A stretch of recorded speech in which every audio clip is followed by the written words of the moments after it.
రాష్ట్ర వ్యాప్తంగా యూరియా కోసం రైతులు పడిగాపులు కాస్తూ ఇబ్బందులు పడుతుంటే వ్యవసాయ శాఖ మంత్రి అచ్చెన్నాయుడు రైతులను కించపరిచే వ్యాఖ్యలు చేయడం దారుణమని వైసీపీ జిల్లా అధ్యక్షుడు మజ్జి శ్రీనివాసరావు ధ్వజమెత్తారు. శనివారం విజయనగరం జిల్లా కేంద్రంలోని మాజీ deputy speaker Kolagatla Veerabhadraswamy camp కార్యాలయంలో మీడియా సమావేశం నిర్వహించారు. ఈ మేరకు ఈ నెల 9న రైతు సమస్యలపై అన్నదాత పోరు కార్యక్రమం నిర్వహిస్తున్నట్లు చెప్పారు. ఈ సందర్భంగా ఆయన మాట్లాడుతూ వ్యవసాయ శాఖ మంత్రి వ్యర్థమైన మాటలు మాట్లాడుతున్నారని, యూరియా కోసం విత్తనాల కోసం రైతులు క్యూలో ఎందుకు నిలబడాలని, మీకు ఓటు చేసి గెలిపించిన పాపానికి నిలబడాలా అంటూ ప్రశ్నించారు. ఒక రైతు కుటుంబంలో పుట్టి రైతులను కించపరచడం సమంజసం కాదని హితవు పలికారు.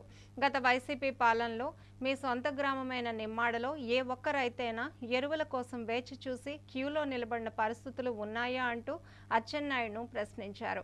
విత్తనాల సరఫరా నుండి పంటల కొనుగోలు వరకు అన్ని కార్యక్రమాలను చేపట్టి అన్నదాతలకు తమ ప్రభుత్వం అండగా నిలిచిందని గుర్తు చేశారు. మరోవైపు మద్దతు ధరలు లేక మిర్చి, మామిడి, పొగాకు, ఉల్లి, చీని, టమాటా రైతులు సైతం రోడ్డెక్కి రోధిస్తున్నారని ఆవేదన వ్యక్తం చేశారు.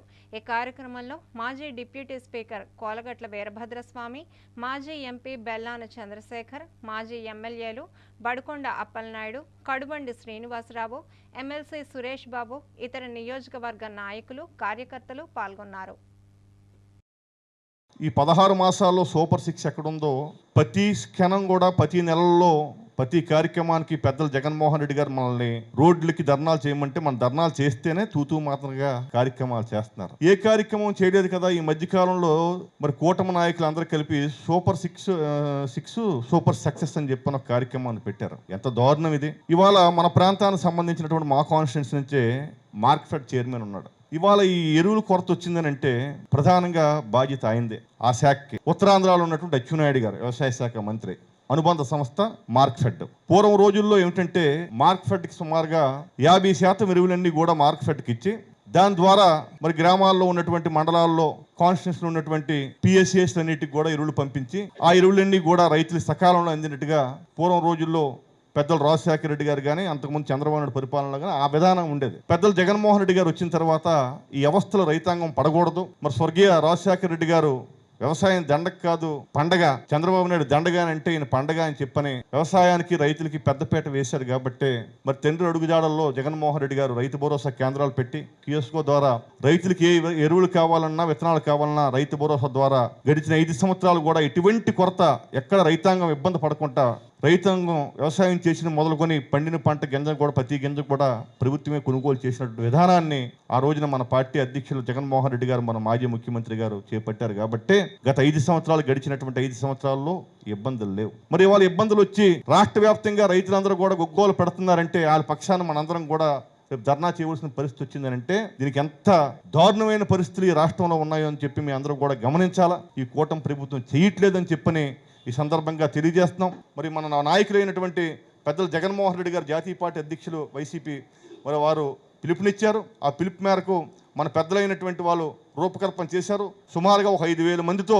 మొత్తం ఈ 3 కాన్స్టిట్యున్సీలు ఆర్డీఓ ఆఫీస్ దగ్గరికి వెళ్ళి మరి వినతిపత్రం ఇద్దామని చెప్పని ర్యాలీగా వెళ్దామని చెప్పినటువంటి పెద్దలు ఆలోచనని మీ అందరూ కూడా జయప్రదం చేయవలసిందిగా మరి మా వంతు కూడా మా 4 మండలాలు మున్సిపాలిటీ నుంచి మరి మేము కూడా అందరినీ దగ్గరికి విజయనగరం కాన్స్టిట్యున్సీలో ఉంది కాబట్టి ప్రతి రైతాంగాన్ని కూడా తీసుకొని వస్తాం.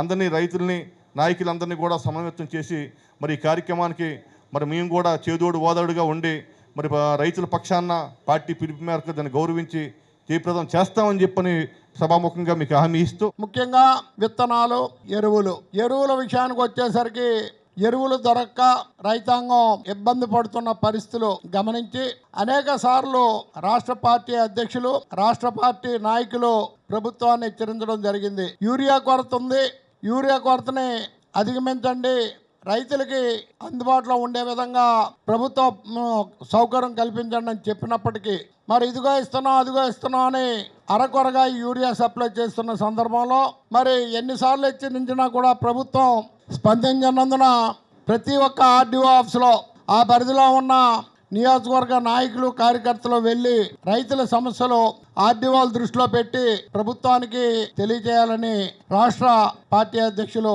జగన్మోహన్ రెడ్డి గారి ఆదేశాలను అనుసరిస్తూ రేపు 9వ తారీఖుని ప్రతి ఒక్క ఆర్డీఓ ఆఫీస్ దగ్గర ఒక నిరసన తెలియజేస్తూ రిప్రజెంటేషన్ ఇమ్మని చెప్పడం. మరి జిల్లాలో 3 ఆర్డీఓ ఆఫీసులు ఉన్నాయి, బొబ్బిలి, చీపురుపల్లి, విజయనగరం. ఈ 3 ఆర్డీఓ ఆఫీసులకి ఆ పరిధిలో ఉన్న ఆ నియోజకవర్గ నాయకులు వెళ్ళి ఆ కార్యక్రమాన్ని నిర్వహించాలని కోరుతున్నాం. గౌరవనీయులు ఈ రాష్ట్ర మాజీ ముఖ్యమంత్రి వర్యులు వైఎస్ఆర్ పార్టీ జాతీయ అధ్యక్షులు వైఎస్ జగన్మోహన్ రెడ్డి ఆదేశాల మేరకు, అలాగే గౌరవనీయులు పెద్దలు మన శాసనమండలి సభ్యులు, శాసనమండలి ప్రతిపక్ష నేత పెద్దలు బొత్స సత్యనారాయణ గారి సూచనల మేరకు మనం రేపు 9వ తారీఖుని తలపెట్టిన ఈ రాష్ట్రంలో, ముఖ్యంగా ఈ జిల్లాలో రైతాంగం కోసం రైతులు ఎదుర్కొంటున్న ముఖ్యమైన సమస్య ఈ ఖరీఫ్ సీజన్లో ఎరువులు, అలాగే ఎరువుల్లో ప్రధానమైన యూరియా కొరత వల్ల, అలాగే రైతుల కోసం ప్రధానమైన సమస్యలు, రైతులు ఎదుర్కొంటున్న అనేక ఇబ్బందుల్ని ఈ ప్రభుత్వం దృష్టికి తీసుకురావాలని, పెద్ద ఎత్తున రైతుల్ని సమీకరించి వైఎస్ఆర్ పార్టీ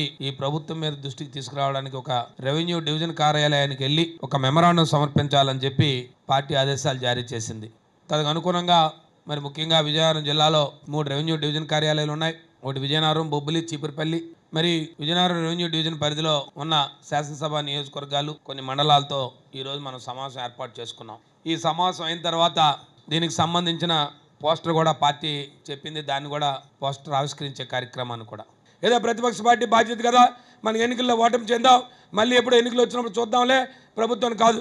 ఓ ప్రతిపక్ష పార్టీ బాధ్యత ఏంటంటే ఖచ్చితంగా ఈ రైతాంగం తరపున ప్రజలకు ఏ సమస్య వచ్చినా ఆ సమస్యని ఖచ్చితంగా ప్రజల తరపున మనం పోరాటం చేయాల్సిన బాధ్యత మనకుంది. కాబట్టే ఇవాళ మనం వెళ్ళి ఖచ్చితంగా ఆ కార్యక్రమాన్ని చేయాలి, ఆ కార్యక్రమాన్ని చేద్దాం.